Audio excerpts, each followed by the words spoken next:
Hey, welcome back to the channel.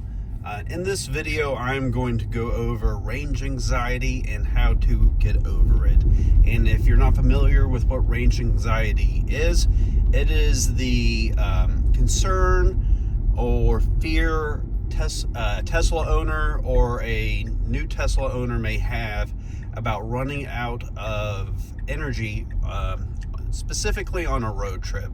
And so let's go over how to overcome that and how to be sure you will not run out of charge. So when you are on a road trip, the number one thing you want to do is, well, first, a few things. You want to make sure that you have enough pressure in your tires. That really affects your efficiency, and so that's the number one thing you want to check before you leave your home or wherever you're departing from. And other things that affect your efficiency are wind. If there's a lot of headwind, that will affect your efficiency, driving speeds, and temperature. Cold temperatures will hurt your efficiency, but there is an easy way to track all of that, and this is in the Energy app in your Tesla, which is right here. If you cannot find it, it is in the three dots right here. There is the Energy tab. So when I am on a road trip, what I will do if I am concerned about running out of charge before reaching my destination or next supercharger is I will go to this energy chart and make sure it's under trip and the drive. And then I will look at these different stats to see what is consuming more energy than anticipated when Tesla calculated the route. Typically it is driving, because I like to drive in the hurry profile.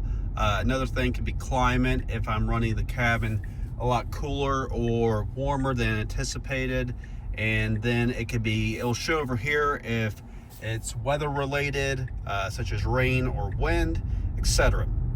So when I am driving and it's saying that I will arrive at a low state of charge, sometimes I've arrived at a supercharger with even a 2% state of charge, and I was able to do that because I use this energy chart.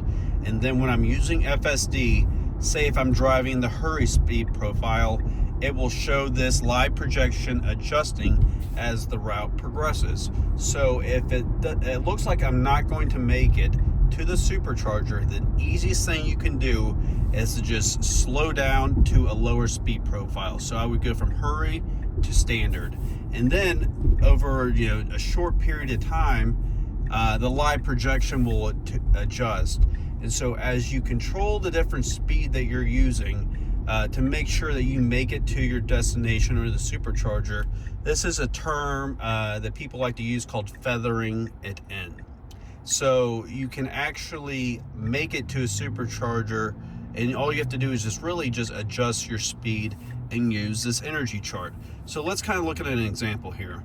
Let's go find I have 43%. Another thing is, if you're road tripping and stuff, it is better to use the percentage display up here rather than the miles per hour, because this is not applicable typically to when you are driving on the interstate. So I always use the percentages. Another thing I will use is I'll look at the efficiency down here that I'm kind of consuming. So right now on this drive, I'm just driving on city roads. My efficiency is 218.5 watt hours per mile. My lifetime on the vehicle is 276.9. And typically when I'm driving on the interstate, it's in the upper 200s, maybe even 300, depending on the conditions. So let's go find a supercharger further away just to show you all an example here. Let's see. What's this one here in Alabama? Oxford, Alabama. So it is saying, let's see here, just add that as a destination. It is saying that I would need to charge. So check this out. If I scroll the way down, I can remove all charging stops, and that will take me to, hold on a second. Edit trip. I need to make sure I still go to my original destination. It is saying that I would get to Oxford, Alabama with 1% state of charge. So what I can do is, if I were on this trip, what I would do is, okay, 1% is pretty low. What I would do is I would just start driving. and I'd be watching this right here, but more importantly, I would be watching it here in the energy chart. And if it's at 0, I would just drop it down to a lower speed profile. If I was in hurry, I would drop it down to standard. If I was in standard, I would drop it down to chill. And as that trip progresses, if it looks like it's still not going to tick up, I would try to find one closer, but usually I will try to push it. And if you're able to kind of keep extending your drives and going to further superchargers, this will allow you to get to your destination quicker.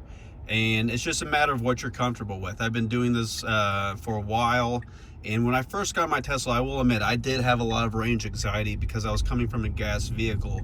But the more experience you get with this from watching YouTube videos and trying it yourself, the more comfortable you will be driving your Tesla on road trips and not having range anxiety. So I hope this was helpful. If you do go on road trips and have a Tesla, tell me how you get over range anxiety. If you have it and you have any questions, feel free to leave it in the comments below, and be sure to subscribe. And if you are considering a Tesla, I do have a referral link in my description if you do not have one available to you. That will help you get a few free months of full self-driving if you're a new Tesla buyer, and it will also can help you get a discount on the price. So check that out in the description below, and thank you all for watching, and have a great day.